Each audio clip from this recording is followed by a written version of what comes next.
a person who, at just 18 years of age, fooled dozens of banks. How did a con man become a security consultant? This is the story of a boy who ran away from home at the age of 16, a story that people find thrilling. A boy who, without a degree and without any knowledge, sometimes became a pilot, sometimes a lawyer, a doctor, a businessman, and even a lecturer. One name, but many characters. How did he play this game of fraud? What twist came into his life after prison that washed away all his sins? Why is he considered the luckiest con man in American history? What is the story of Frank, who traveled from being a con man to becoming a consultant? Let's understand. But before we begin, if you like our true crime series, then please like the video. Do leave your feedback in the comments and don't forget to subscribe to the channel. Only with your support can we bring better cases for you. In 2002, a movie was released, Catch Me If You Can. It was one of the biggest hits of its time. If you've watched the movie, then now listen to its real version. The story begins in Bronxville, New York, where Frank William Abagnale was born on 27 April 1948. His father, Frank Abagnale Sr., ran a stationery business. He was one of the richest people in New York. That is why, from childhood, Frank was very inspired by his father. His mother, Paulette Abagnale, was a simple, beautiful, and family-oriented lady. For her, her family was everything. Paulette loved her husband, her children, and her kitchen, while Frank's father, along with business, was also interested in politics and theater. Whenever he got the chance, he never missed fulfilling these interests. Frank loved all this as well, but he did not want to become a hero in real life. He wanted to become a hero in real life, playing different characters like an actor plays on screen. Frank's thinking was very different from childhood. He was inspired by his father, but his father's thoughts never existed in his mind. He was not like normal children. Where other kids spent money to buy toys and things to play with, Frank collected all these things by stealing. Between the ages of 8 and 10, he got addicted to stealing. Sometimes he stole money and items from nearby shops, and sometimes from his own house. Even at school, he secretly kept other students' belongings with himself. He never got caught, and because of this, his confidence kept growing. By the time he was doing these small thefts, Frank had turned 15. On the other side, his home life was no longer normal. His father was now busy chasing his own interests. Along with running the stationery business, he had stepped into politics, because of which he could not give any time to his family, especially his wife. Paulette became troubled. She tried talking to Frank Sr., but he refused to listen. Meanwhile, Frank was getting bored of small thefts because they didn't earn enough money. So he decided to get a job. He started working part-time, but even the job didn't satisfy him because fraud never left his mind. He decided he would now make a big move, and his first target became his own father. The same father who, even though he didn't spend much time with him or Paulette, always fulfilled their needs. He had given Frank a credit card and a truck to help with his job. This wasn't a normal card. It was a special gasoline card used only at gas stations, to fill fuel, buy tires, steering, and vehicle parts. Frank turned this card into his first source of income.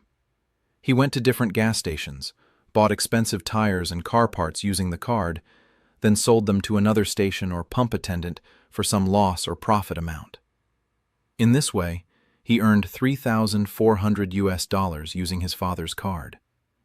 The bill had to be paid by Frank Sr., and he was furious. But Frank made an excuse that he didn't know the bill would go to his father. But Paulette understood that something was wrong. Frank was walking toward darkness, and if he wasn't stopped, he would destroy his life.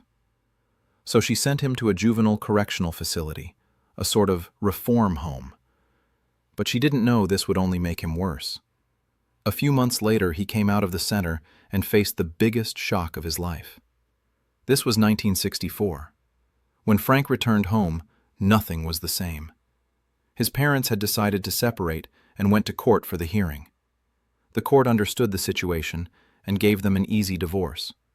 Frank was asked whom he wanted to live with. He looked at his father, then at his mother, but said nothing. He just stood silently. So the decision was left to him. Both parents were ready to take him, but the shock was too big for 16-year-old Frank. He left both his mother and father and went to New York to live life on his own terms. He had only $200 and a checkbook. Surviving in such a big city with just $200 was very difficult, so Frank got a delivery boy job. But since he was only 16, he didn't earn much. It became difficult even to manage daily expenses. Frank's physical appearance was also unusual. He looked older than his age. His hair had started turning white, and his face looked mature. He turned this weakness into a weapon. He thought, since he already looks older, if he becomes older on paper too, he can get a better paying job. So he increased his age. On his driving license, he changed his birth year from 1948 to 1938, making himself 10 years older. Since he truly looked older, no one doubted him. He changed his job, and because he was now seen as an adult, his salary increased. In the beginning, he enjoyed this, but soon the salary wasn't enough. Expenses kept rising, and he lost interest in the job. Then, he threw himself completely into fraud and forgery. His eyes were now on New York's big banks. He knew that the most money one could earn without hard work was from banks. At that time, banks used computers, but the systems were slow. A transaction took months to be updated in the system. Frank noticed that banks used deposit slips to deposit money. These slips had account numbers printed with magnetic ink. Some customers wrote their account numbers manually. The sorting machines in banks easily read magnetic ink, but rarely read handwritten numbers. When the machine rejected a slip, the cashier manually entered the number. Frank understood this very well. He thought, if he wrote his account number on many deposit slips using magnetic ink and kept them in the bank, then maybe money meant for others would get transferred into his account. This was going to be the biggest fraud of his life, so he was scared at first. But he executed the plan. He took many deposit slips from the bank, printed his account number on them, and placed them back in the bank. Then he waited. Exactly what he expected happened. Customers wrote their account numbers on those slips and gave them to the cashier. But the machine ignored the handwritten number, read the magnetic ink number, and forwarded the slip. Money meant for others started coming into Frank's account. When the first transaction happened, he was overjoyed. Slowly, his account collected $400, and the bank didn't notice a thing. No one suspected him, because his personality was so impressive that banks saw him as a gentleman.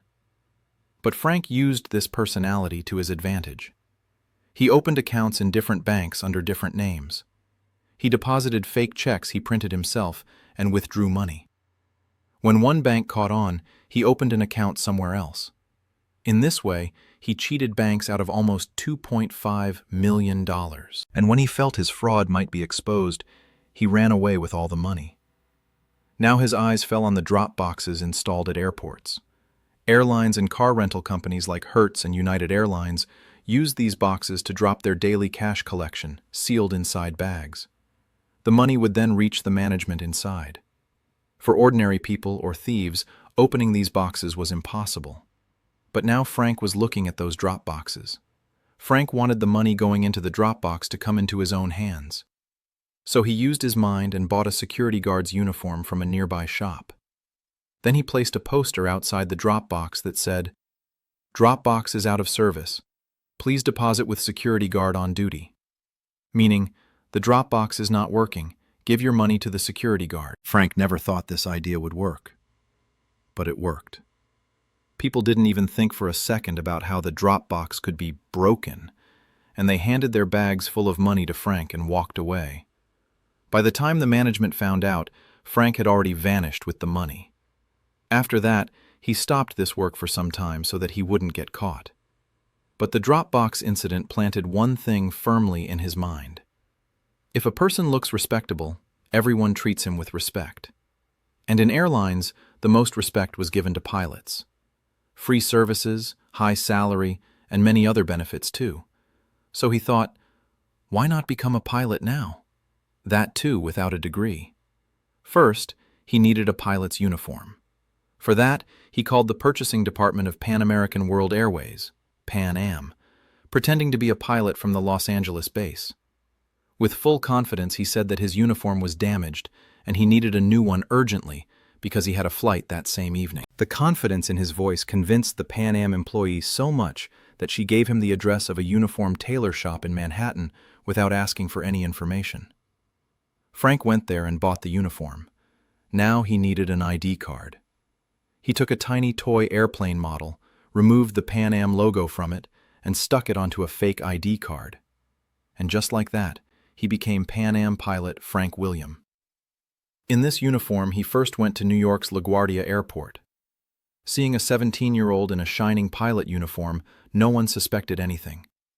Everyone greeted him politely. Even a pilot from TWA Airlines asked with a smile, "A Pan Am pilot at LaGuardia?" Frank got a little nervous, but with confidence he said, "I deadheaded here from San Francisco. Now I'll take a helicopter to Kennedy Airport." The pilot smiled again and asked another question. "So, what equipment do you fly these days?" This question shook Frank from the inside because he never expected a technical question. But even then, he didn't panic. With confidence, he twisted the conversation. The pilot did not doubt anything. And soon, Frank started taking one deadhead flight after another. Deadhead flights means sitting in the small crew seat behind the cockpit of any airline and traveling for free. Small airlines didn't get many facilities, but Pan Am pilots were treated like royalty. Frank enjoyed everything: food, drinks, stay, travel. Every expense was paid by the airline. Later, Pan Am would receive the bill. Frank also used to hand over fake checks, which bounced after some time. But still, no one suspected him because the company payments were being processed on time. From 1966 to 1968, for 2 full years, Frank traveled for free as a Pan Am pilot. During these 2 years, he took more than 250 flights in 26 countries and traveled more than 1 million miles. During these journeys, he also learned a lot about flights, how to fly them, how autopilot works, and so on. He was careful never to travel on an actual Pan Am aircraft because that could expose him. He didn't even like walking near Pan Am planes. But one day, while traveling, a pilot asked him to fly the plane for a while because the pilot had something important to do and didn't want to leave the aircraft only with the co-pilot. Frank, without hesitation, took control of the plane, even though it was flying at 300 feet altitude. He didn't panic and switched it to autopilot. Once again, he escaped safely. By 1966, he realized that the pilot trick could get him caught any time. So once again, he changed his place and identity. He reached Atlanta City in the state of Georgia. Here, Frank needed a long-term apartment on rent, but he did not want to pay money. When he was given the lease form to fill, he wrote "Doctor" in the profession column and added that he was a pediatrician from California on a 12-month leave to audit some research papers. Frank was doing all this for respect. He knew that the higher the post, the more the respect. After being a pilot, he now wanted people to look at him with the respect given to a doctor. And his lie worked. People began treating him with admiration again. He introduced himself as Dr. Frank William. The building staff didn't ask for ID or any proof, and he began living there without worry. Coincidentally, there were some doctors living in the same building, right in the flats opposite his. One of them was Dr. William Granger, who was also a pediatrician. Frank had been living there for only a few weeks when one day he met Granger. They introduced themselves and talked about their professions. Hearing Granger's real identity made Frank panic. He thought that if Granger asked any professional question, his lie would be exposed. But Frank was lucky. Granger did not like discussing work at home, so they talked only casually. Still, to protect his lie, Frank immediately went to the public library and borrowed some pediatrician books. He memorized basic knowledge that a doctor normally knows. His confidence grew again. A few days later, Granger met him again and invited him to visit his hospital. Granger was the chief resident pediatrician at Smithers General Hospital in Marietta. Since Frank was on leave, Granger just asked him to come for a visit. Frank agreed and went to the hospital. But while returning from the hospital, a golden opportunity came to him. The administrator suddenly requested him to take the night shift doctor's place because the night doctor had gone on a 10-day leave due to a family emergency, and they had no one to replace him. Frank didn't know anything about the profession, so he got scared and made an excuse that he didn't have a Georgia practice license. The administrator assured him that during the night shift, only a few intern staff, nurses, and new doctors work, and they would do all the medical tasks. He only had to supervise them. Hearing this, Frank agreed, and the next day, he appeared in front of the interviewers. Just a few days earlier, he had watched the TV show MASH, and the funny, carefree, rebellious doctor, Hawkeye Pierce, was stuck in his mind. So he presented himself in front of the interview panel as a carefree, humorous, rebellious doctor who didn't pay too much attention to rules. Luckily, the jury was also in a playful mood, so they didn't ask him any technical questions. And just like that, Frank went from fake pilot to fake doctor and started supervising in the hospital. Under him were 8 doctors and 40 nurses. He wore a lab coat and walked around the ward from 12 a.m. to 8 a.m. He would ask nurses and doctors for reports just to pretend he knew everything, while silently praying that no emergency situation would happen during his shift. Because if that happened, he would be trapped. For a few days, everything went according to his plan. But then one day, suddenly, a call came from the emergency ward. A child's condition had become extremely serious, and they urgently needed a senior doctor to come there. At that time, the only senior doctor in the hospital was Frank. His breath got stuck in his throat. His voice started trembling and his hands began shaking. But he gathered courage and deliberately started walking slowly toward the emergency ward, hoping that by the time he reached there, the intern doctors would handle the situation. But when he reached the ward, the child's condition was terrible. The boy had turned completely blue because he was unable to breathe properly. Seeing this, Frank panicked.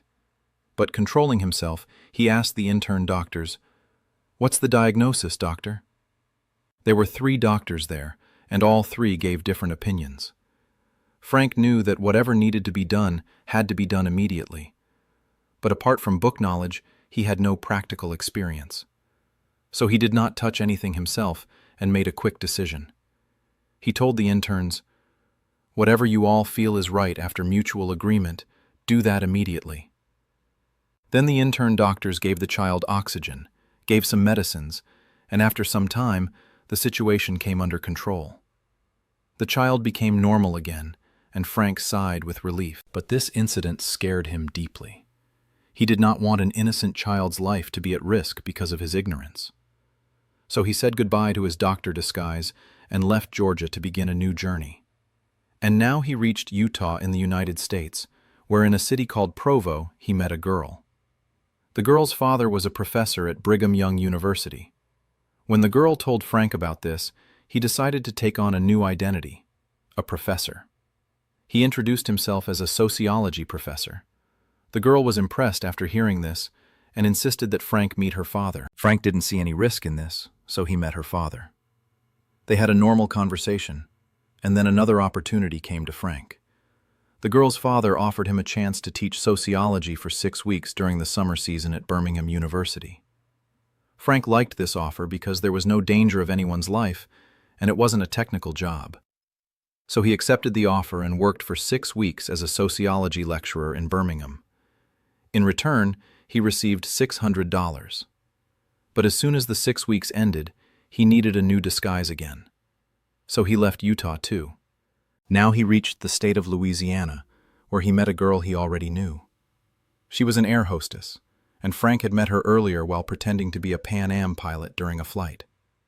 They had talked and become good friends. Frank stayed with this girl for a few days. One day, during a party in Baton Rouge City, she introduced Frank to some of her friends. One of them was Jason Wilcox. Wilcox was the Assistant Attorney General of the state, meaning a legal advisor and a top legal officer's assistant, basically a lawyer who helps the Attorney General in legal matters. Frank was very happy to meet Wilcox, and once again, his mischievous mind decided on a new profession. he started thinking of becoming a lawyer. For this, he lied to everyone at the party that he had a law degree from Howard University.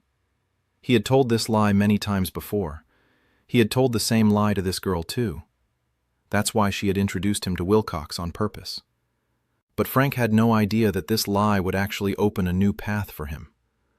Wilcox told Frank that the Louisiana Attorney General was looking for sharp young lawyers.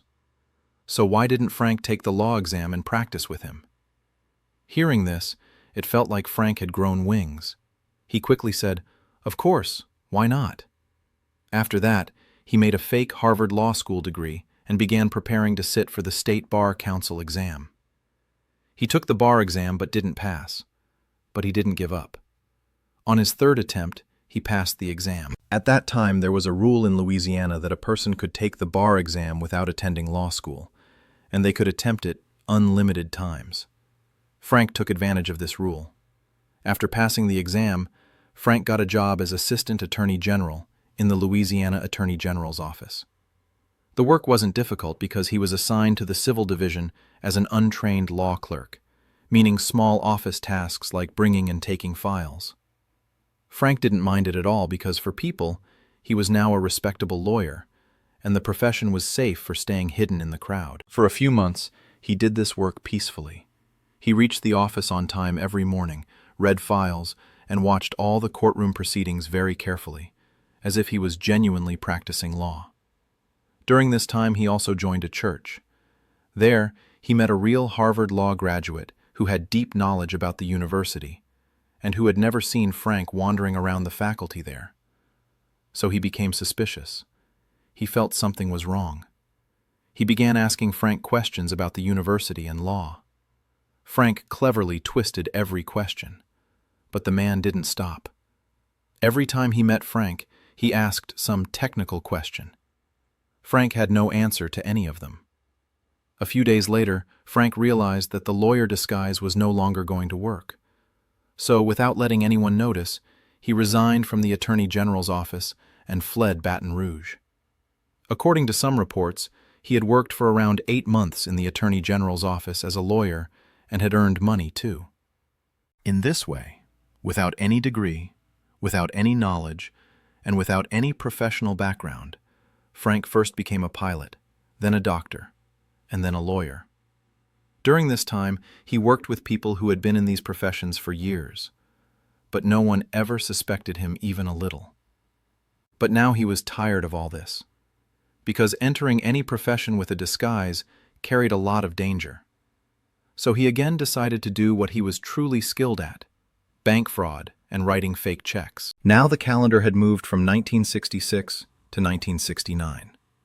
Frank, who was only 19 to 20 years old, after rounding up so many professions, once again returned to traveling and scamming banks. In fact, even while being a doctor, a pilot, a lawyer, and an attorney, he continued his scam game. He was scamming different countries' banks, but not fully. Estimates say that from 1966 to 1969, he scammed banks and people in 26 countries for $2.5 million, meaning around $2.5 million. Sometimes he gave people fake checks that would bounce, and sometimes he would leave slips with his account number in banks and get money transferred into his own account. But despite all this, he was never caught. Even intelligence agencies did not have Frank on their radar. He was still roaming free, and now he had begun moving around the United States fearlessly. He had so much money that changing into a new getup only took him a few minutes. Even though he was only 21, his mind worked like that of a sharp and mature man. Sometimes he introduced himself as a businessman, and sometimes as an officer of an international aviation company. By now, he had also learned how to make real-looking fake checks. First, he would open an account in a bank using a new name and identity. Then he would deposit some money in it to gain the bank's trust, making them believe he was a wealthy and respectable person. And when he felt the timing was right, he would cash a fake check of a huge amount and disappear. But now, the end of his empire was approaching. Because by the end of 1969, police forces of many countries, the FBI and Interpol, had their eyes on a young man who kept changing his appearance, opening accounts in new banks, and disappearing after stealing millions. Frank also knew this, so he became even more careful with every step. But even then, he continued taking advantage of weaknesses in the banking system. Sometimes he would trick weak and inexperienced employees and get money out of them. Sometimes he would place huge orders for fake checks with companies that printed checks. Not only that, once he even fooled beautiful girls by pretending to be part of Pan Am's PR campaign and took them all around the world, and then showed the company's expenses under their names and cashed checks of $300,000. In this way, he always had some trick up his sleeve. And the surprising thing was that the company and bank administration never recognized him. He carried out scams worth $2.5 million across 8 different identities, which was a huge amount. So investigative agencies were now under heavy pressure to catch Frank at any cost. A special team was formed in America to catch him, and the officer in charge was Joseph Shea, an experienced FBI officer known for catching financial fraud criminals. He first studied the case and understood that he didn't need to catch a big gang, but just one man. But finding him wouldn't be easy because he changed his appearance completely everywhere he went. So Joseph had 2 tasks. First, to find this thief's real identity, and second, to catch him red-handed so that he wouldn't escape the law later due to lack of evidence. At that time, there was no social media, and the communication system wasn't fast or easy. One country's news didn't quickly reach another, and one police force couldn't easily communicate with another country's police. But still, Joseph made sure that wherever Frank went, the local police would already know that they were searching for him. Meanwhile, Frank had become bored in America because the police pressure was increasing, and now almost every bank had his fake checks floating around. So banks increased security on checks, and if there was even a small error, they started returning them. Several of Frank's checks were also returned by banks, so he thought of going to Europe. Maybe there the police pressure would be less, and he would find a new playground to continue his game. So he reached the airport to catch a flight to Rio de Janeiro, Brazil. But here he made a mistake that trapped him. While checking in to hide his identity, he put the luggage tag under a girl's name. But this girl was none other than his ex-girlfriend and fiancée, whom he had left suddenly and disappeared.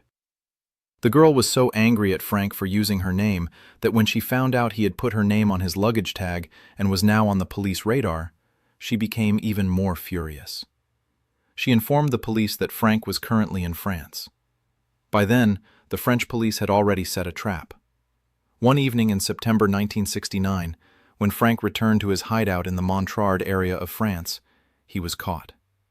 In this way, at the age of 21, Frank's run finally ended, and now he was in custody. Actually, even in France he had fraud charges against him, and this arrest happened because of Interpol's arrest warrant. When Frank's house was searched, they found every piece of evidence that proved him guilty. Dozens of fake passports, ID proofs, and stacks of bank checks that clearly showed Frank was the same man Europe's police had been searching for the past 5 years. So he was put on trial in court, and the French court sentenced him to 1 year in prison for fraud. However, later this sentence was reduced to 6 months. But Frank didn't know that these 6 months were going to be the worst days of his life. Frank was sent to Perpignan prison in South France, where the conditions were terrible. A dark, filthy cell with only a single bulb for light. Dirty water and tasteless food that he was given every morning and evening. On top of that, the strict behavior of the guards also became a big problem for Frank, and within just 6 months, his weight dropped from 198 pounds to 109 pounds. His body now looked nothing more than a skeleton. Still, somehow those 6 months passed. Frank thought now he would be free. But this was his illusion, because there were still other countries waiting for him, countries who wanted revenge for the fraud he had done there. The first of them was Sweden. After completing his sentence in France, he was released from prison and deported to Sweden, where he already had a case running for gross fraud, meaning a major economic crime. The Swedish court also found him guilty and sentenced him to 6 months in prison. Here, the jail conditions were not as bad as France, and 6 months passed easily. But at the time of his release, the Swedish government banned Frank from entering Sweden for 8 years and also imposed a heavy fine to compensate for their economic loss, which Frank had to pay. After this, the third and biggest country was the United States, the country Frank had cheated the most. So after being freed from Sweden, he was deported to America. But while taking him from Sweden to New York, the American officers told him, "France and Sweden have given you very small punishments. In America, you are going to face the longest sentence of your life." Hearing this, Frank panicked, because his experience in the French prison had been horrible, and he did not want to go back to jail again. So he made a plan to escape, and the moment he landed at New York Airport, he slipped out through the service area, got outside, sat in a cab, and ran away. When the officers learned that Frank had escaped, the entire city was put on alert, and they started searching for him everywhere. The entire airport area was checked, and roadblocks were set up on all nearby routes. Luckily for the police, this time Frank couldn't stay on the run for long, and within just a few hours, New York police caught him. After that, in the American court, Frank faced trials for check fraud, forgery, and many other charges. He was accused of defrauding dozens of banks, and every piece of evidence was against him. So the court sentenced him to a full 12 years in prison, and he was sent to a federal prison in the United States. In this way, at the age of 22, in 1971, he became a prisoner in America. But at that time, some civil rights groups in America were constantly pressuring the government to improve the poor condition of prisons. The condition of American prisons back then was not good at all. From food and water to the rude behavior of guards, everything became a daily torture for prisoners. Frank also noticed this, and he even tried to escape from prison twice. He contacted his friend Jean Sebring and called her for help. Jean went to meet C.W. Dubb, the inspector of the prison bureau, and pretending to be a writer, she said she was preparing a story on the prison, so she needed to go inside. Through this excuse, she took Dubb's business card and gave it to Frank. Later, Frank showed this card to the prison officer who was handling his case and told him that he was an undercover agent who had been sent there for a special assignment. Luckily, that officer did not know much about Frank. He only knew that Frank was a prisoner. He had no idea what crimes Frank had committed, so he believed Frank's story. Another reason he trusted Frank was that he didn't verify the authenticity of the card. And the biggest reason was that Frank claimed to be an undercover secret marshal agent, and at that time, because of such agents, 2 FBI officers had already lost their jobs. And that officer did not want anything like that to happen to him. So now he started treating Frank well. Frank was given separate and better facilities than other prisoners.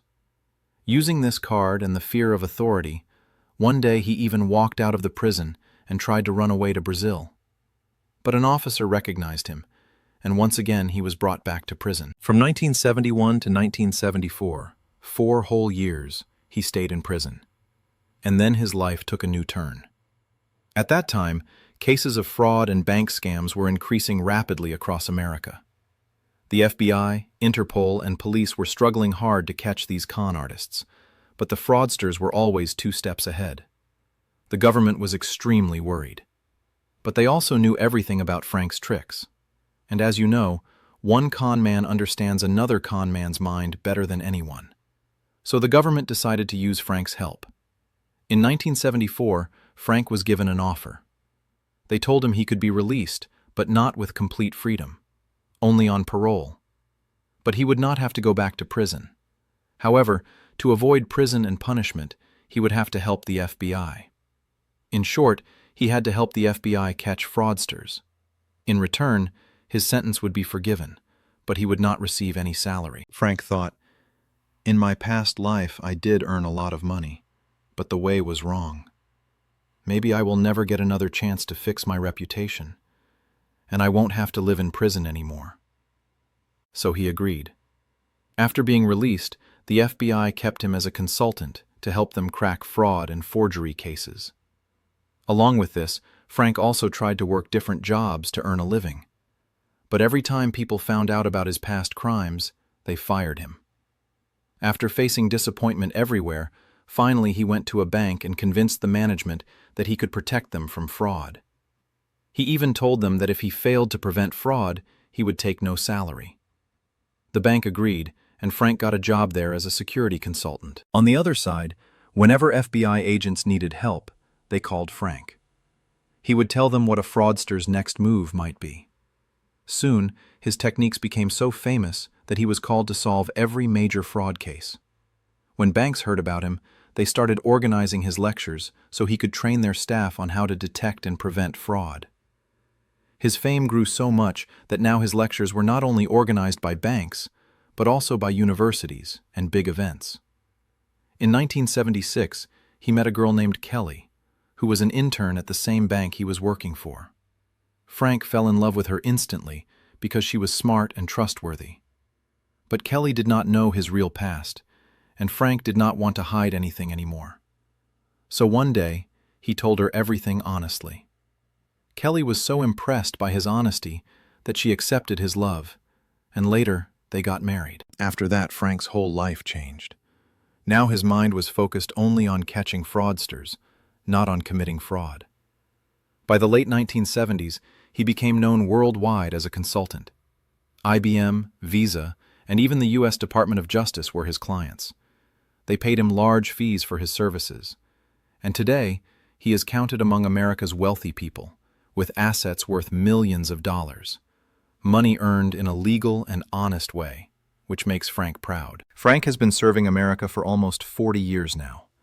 In 1980, he wrote his autobiography, Catch Me If You Can, which became very famous. Inspired by this story, director Steven Spielberg made the movie Catch Me If You Can in 2002, where Frank's character was played by Leonardo DiCaprio. The movie became a blockbuster and helped millions learn about Frank's incredible life journey, from a con man to a security consultant. After that, Frank's story also appeared in pop culture. In 2011, a famous Broadway